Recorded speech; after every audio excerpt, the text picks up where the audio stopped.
ભારતમાં છેલ્લા કેટલાક વર્ષોથી અનેક રાજ્યોમાં ઘણા મોટા કિસ્સાઓ સામે આવ્યા છે। આ દરેક ઘટનાઓમાં ભારતીય તપાસ એજન્સીઓ દ્વારા રાજ્યોની અલગ અલગ કોર્ટમાં ખૂબ લાંબા પેજની ચાર્જશીટ ફાઇલ કરવામાં આવી છે।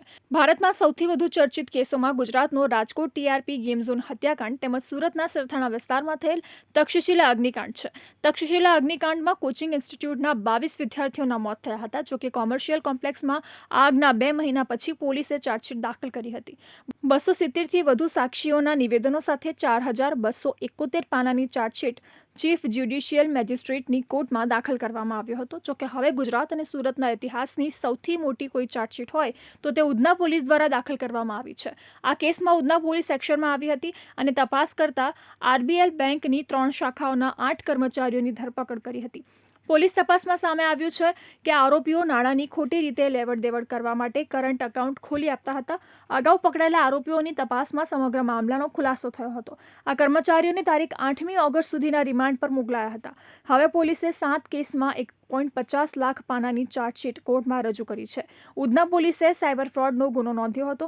હાલ ગુનાના ધરપકડ કરાયેલ તમામ આરોપીઓ જ્યુડિશિયલ કસ્ટડીમાં છે।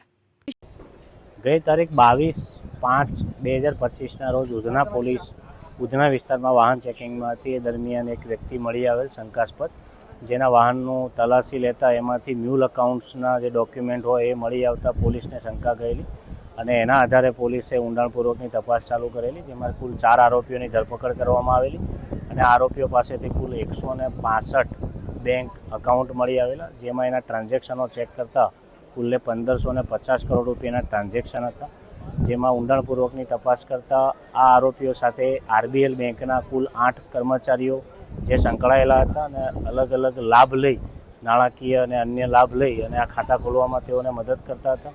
જે તમામ તપાસ કર્યા બાદ કુલ્લે 88 દિવસની તપાસ કર્યા બાદ પોલીસે ઉપરોક્ત 4 આરોપીઓ જે છે એના વિરુદ્ધમાં આજે ચાર્જશીટ કરી છે અને કુલ 1,50,000 જેટલા પાનાની ચાર્જશીટ કરવામાં આવી છે।